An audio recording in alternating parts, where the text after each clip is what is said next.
Espíritu Santo, volvió del Jordán y fue llevado por el Espíritu al desierto por 40 días. Y era tentado por el diablo. No comió nada en aquellos días, pasados los cuales. Entonces el diablo le dijo: si eres hijo de Dios, y esta piedra que se convierte en pan. Respondiendo le dijo: escrito está, no solo de pan vivirá el hombre, sino de toda palabra de Dios. Y le llevó el diablo a un alto monte y le mostró en un momento todos los reinos de la tierra. Y le dijo el diablo: a ti te daré toda esta potestad y la gloria de ellos, porque a mí me ha sido entregada y a quien quiero la doy. Si tú postrado me amas. No sé si usted ha escuchado que muchas personas han dicho que Satanás es el Dios de este siglo, y la Biblia lo dice.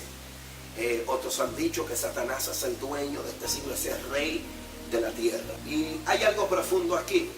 Muchos utilizan este texto para decir que a Satanás se le entregó la autoridad y la potestad de la tierra, con lo cual él tiene potestad y autoridad de hacer lo que él quiere sobre la tierra.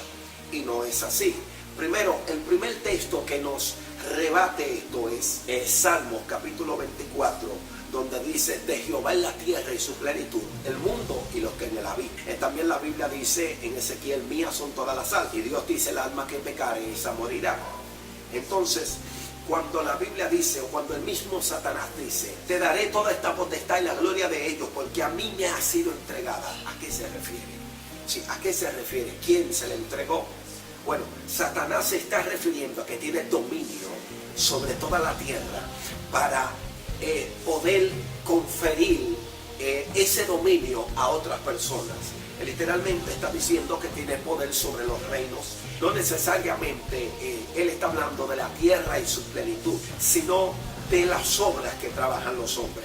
Ahora bien, ¿quién le entregó tal potestad y tal autoridad? A Satanás. Porque muchos no han comprendido que esto no es que Dios le entregó a Satanás la autoridad. O sea, no fue que Dios le firmó a Satanás un papel legal, fue que hubo un traspaso legal, pero ilegal.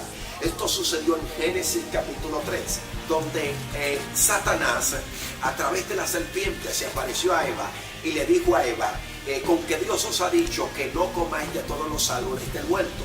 Ya usted sabe toda la trama, cómo Eva cayó en la trampa de Satanás y comió de lo que no debía de comer, y cómo ella también le dio de comer a su esposo. Entonces, allí fue donde se entregó la potestad de la tierra a Satanás. Fíjese que la Biblia dice que Eva comió, engañada por Satanás, pero la Biblia enseña que cuando Eva comió, no pasó nada. Oye lo que dice Génesis: la serpiente era más astuta que todos los animales del campo que Jehová Dios había hecho. Y la mujer respondió a la serpiente: del fruto de los árboles del huerto podemos comer, pero del fruto del árbol que está en medio del huerto, dijo Dios, no comeréis de él ni le tocaréis para que no muráis. Entonces la serpiente dijo a la mujer: no moriréis, sino que sabe Dios que el día que comáis de él serán abiertos vuestros ojos y seréis como Dios, sabiendo el bien y el mal. Y vio la mujer que el árbol era bueno para comer, presta atención, y que era agradable a los ojos y árbol codiciable. Dice el mismo verso 6, y la mujer comió de su fruto. En ese mismo momento parece que llega Adán.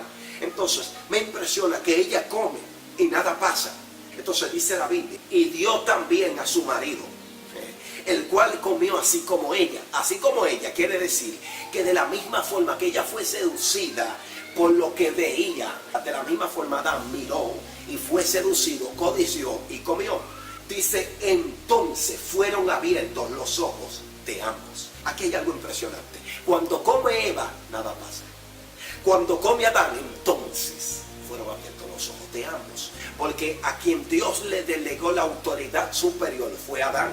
A quien Dios le delegó la autoridad mayor fue Adán. Los mismos apóstoles declaraban que el hombre es cabeza de la mujer. Por lo tanto, quien tenía la autoridad para transferir la potestad de la tierra a Satanás era el hombre. O sea que quien le traspuso, quien le dio la autoridad al diablo fue Adán. El caso es que no fue algo que se firmó, fue algo que se traspasó a través de un derecho legal y de un derecho ilegal. El derecho legal es el pecado. El pecado es lo único que le da potestad a Satanás de tener dominio sobre ti y sobre lo tuyo. O sea, no es que Satanás tiene un dominio total y absoluto sobre la tierra y sobre los hombres. El diablo no puede llevar a pecar a toda la gente en el mismo pecado o en el pecado que él quiere. Satanás puede llevar a la gente a pecar en el pecado que esa persona es débil. O sea, en el pecado que el mismo pecado que ella tiene lo arrastra. Gloria a Dios para siempre. O sea, no es que Satanás tenga potestad sobre él, es que Satanás tiene potestad sobre el pecado que él tiene, sobre la debilidad que él tiene. Sobre esa debilidad Satanás tiene potestad y a través de esa debilidad entonces lo puede dominar. Por eso, lo que Cristo vino a deshacer fueron las obras del diablo. Fíjese que Jesús no vino para destruir a Satanás, no. Jesús vino para destruir el imperio de Satanás, el imperio del diablo, el cual es el pecado. ¿Por qué? Porque si Dios destruye el pecado, Satanás no tiene potestad sobre ti. Por eso, si tú estás en una condición de pecado, Satanás puede tener autoridad sobre ti y sobre lo que tú tienes. Pero si tú estás en santidad, en la justicia de Dios, en Cristo Jesús, entonces ninguna condenación hay para ti. Satanás no tiene ninguna potestad sobre ti ni sobre lo tuyo. Por eso, si tú estás viendo este video y tú no eres cristiano todavía y estás viviendo una vida en pecado, yo quiero decirte que mientras tú vivas esa vida, Satanás será tu dueño. Pero el día que tú decidas entregarle tu vida a Jesucristo, hasta ese día llega el reino y el imperio de Satanás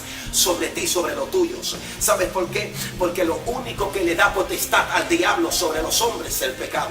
Por eso es que yo creo que a quien le entregó el dominio a Adán en el principio, en el Génesis capítulo 3, fue al pecado. Entonces cuando se le entrega el pecado, Satanás a través del pecado gobierna sobre el hombre. La Biblia dice que si alguno es vencido, es hecho esclavo del que lo venció. Entonces en aquel momento hubo una batalla. Adán tuvo una guerra entre lo que Dios le había dicho y entre los deseos que le estaban subiendo cuando él estaba viendo la fruta. Porque cuando él miró la fruta, primero tuvo el pensamiento, codició, y entonces esa codicia, ese deseo, luchó con lo que es la voluntad de lo que él había escuchado de Dios, y esa codicia pudo más y lo venció. Desde ahí el hombre viene siendo esclavo de sus propios deseos. Por eso no hay nadie más esclavo que aquel que se cree libre siendo esclavo de sus propios deseos. Por eso el apóstol Pablo le dice a Timoteo: cuídate de ti mismo, porque nuestros propios deseos son nuestros peores enemigos cuando nuestros deseos nos conducen a lo que es el mal. Por eso Santiago habla de la concupiscencia y dice que nadie es tentado por Dios sino cuando de su propia concupiscencia es atraído. Entonces la pelea verdadera del cristiano y del ser humano no es con el diablo, no es con Satanás, es con el pecado. Por eso, si tú aprendes a controlar tus debilidades y a limitar tu pecado y aprendes a pelear con el pecado a punto de que tú domines el pecado y el pecado no te domine a ti, entonces tú serás el hombre más usado por Dios sobre la tierra. Dios te bendiga y Dios te guarde.